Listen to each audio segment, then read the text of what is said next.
Kembali di kabar utama, sengketa Laut Natuna telah berlangsung 40 tahun. Indonesia, China, Filipina, Malaysia, dan Vietnam berebut mengklaim Kepulauan Natuna yang kaya akan minyak dan ikan serta gas alam. Bahkan pemerintah China bersikukuh Laut Natuna berada di bawah wilayah lautnya. China Coast Guard 5302. This is Indonesian Coast Guard calling you over. Ini adalah rekaman saat kapal Badan Keamanan Laut mengusir kapal nelayan Cina yang masuk wilayah Laut Natuna dan mencuri ikan 31 Desember lalu. China Coast Guard 5302. This is Indonesian Coast Guard calling you over. This is China Coast Guard, answer. Yes, sir. As information, sir, you are in Indonesian waters. No, I protect my business ship. Yes, sir. You are in Indonesian waters, sir. Please move away and go back to your territory, sir. Your course is dangerous. Please change your course to your portable. Do you speak English, sir? Do you speak English?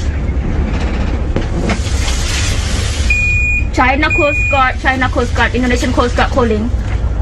Maju pulang ini ya. This is China Coast Guard, answer. Yes, sir. Please move away and go back to your territory, sir. No. Please change your course to your portable. You are under course 05. Dalam rekaman ini, jelas kedua pihak berdebat tentang kedaulatan Laut Natuna.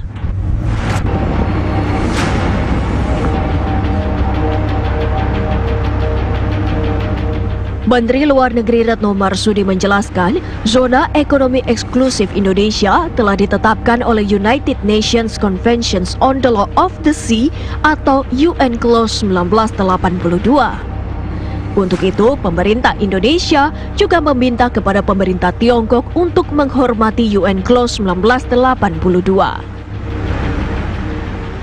Telah terjadi pelanggaran oleh kapal-kapal Tiongkok di wilayah ZEE Indonesia. Yang kedua, wilayah ZEE Indonesia telah ditetapkan oleh hukum internasional, yaitu melalui UNCLOS 1982. Yang ketiga, Tiongkok merupakan salah satu parti dari UNCLOS 1982. Oleh karena itu, merupakan kewajiban bagi Tiongkok untuk menghormati implementasi dari UNCLOS 1982. Yang keempat, Indonesia tidak pernah akan mengakui 9-dash line, klaim sepihak yang dilakukan oleh Tiongkok yang tidak memiliki alasan hukum yang diakui oleh hukum internasional, terutama UNCLOS 1982. Di antaranya ya banyak masalah kita bahas. Ya. Kemenhan gimana dengan sikap Kemenhan dengan Natuna diklaim oleh Cina? Ya, kita tentunya kan begini ya. Kita masing-masing punya sikap, ya nanti kita harus mencari suatu solusi yang baik lah ya. Di ujungnya saya kira kita bisa dapat solusi yang baik. Ada diplomasi Pak dengan Cina Pak untuk masalah ini? Ya saya kira kita harus selesaikan dengan baik. Bagaimanapun Cina adalah negara sahabat yang kita harus ya. Sebaliknya, pemerintah Cina bersikukuh negaranya tidak melanggar hukum internasional yang ditetapkan lewat Konvensi Hukum Laut PBB. Kementerian Luar Negeri Cina menegaskan perairan Natuna termasuk dalam 9-dash line Cina. 9-dash line adalah wilayah Laut Cina Selatan seluas 2 juta kilometer persegi yang 90%-nya diklaim Cina sebagai hak maritim historisnya. Jalur ini membentang 2.000 km dari daratan Cina hingga beberapa ratus kilometer dari Filipina, Malaysia, dan Vietnam. Melalui klaim 9-dash line, Cina menyatakan perairan Natuna sebagai bagian wilayahnya, baik darat maupun laut. Tak hanya Indonesia, China juga berkonflik dengan Filipina, Malaysia, dan Vietnam. Pemerintah Indonesia menegaskan tidak akan pernah mengakui 9 dash line atau 9 garis putus-putus yang diklaim oleh China karena tidak diakui hukum internasional.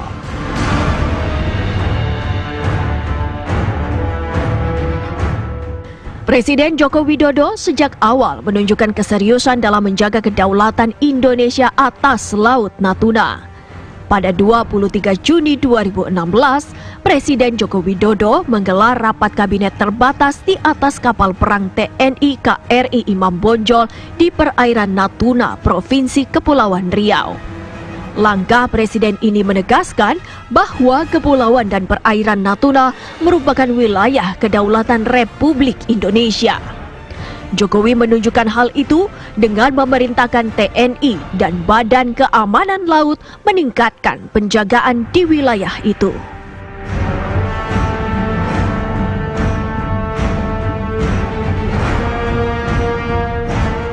Rapat Presiden ini mendapat kritikan keras dari pemerintah China karena rapat terbatas ini dilakukan di atas kapal perang yang beberapa hari lalu menembak kapal nelayan China.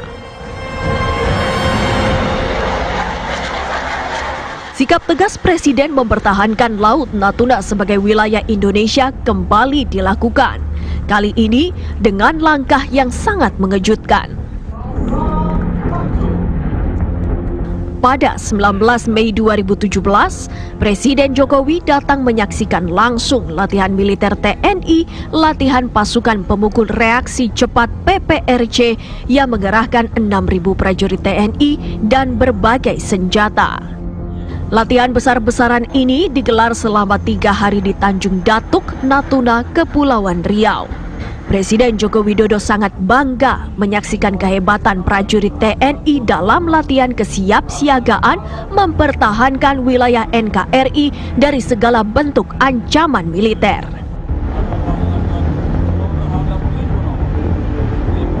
Latihan dalam rangka menunjukkan kepada kita semuanya kesiapan TNI dalam rangka mempertahankan negara kesatuan Republik Indonesia.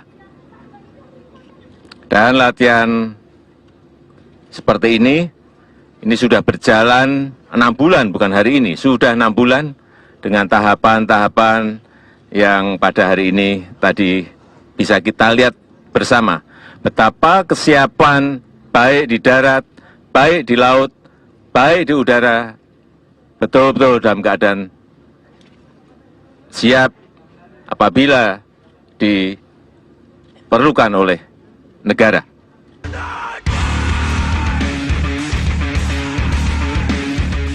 Latihan pasukan pemukul reaksi cepat TNI tahun 2017 mengangkat tema PPRC TNI menghancurkan kekuatan musuh di Natuna guna mengembalikan keutuhan wilayah nasional dalam rangka mendukung tugas pokok TNI.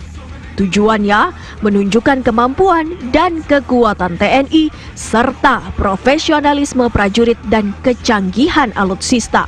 Sasarannya adalah mewujudkan keyakinan pimpinan nasional dan rakyat Indonesia terhadap kemampuan TNI dalam peperangan. Lalu, seberapa besar kekayaan Laut Natuna yang menjadi perebutan ini? Potensi yang dimiliki Laut Natuna mencapai 328.000 ton ikan per tahun. Sementara produksi gas dan minyak di Natuna telah dimulai sejak 1986 dengan kapasitas gas 490,3 juta standar kaki kubik per hari serta 25.113 barel minyak dan kondensat per hari. Saat ini ada 16 wilayah kerja migas di Natuna yang terdiri atas 6 wilayah kerja eksploitasi dan sisanya wilayah kerja eksplorasi. Keseriusan Indonesia menjaga Laut Natuna bahkan menggelar latihan militer yang dipimpin langsung Presiden Jokowi tentu membuat China berpikir ribuan kali jika menggunakan kekuatan militer. Tim TV One mengabarkan.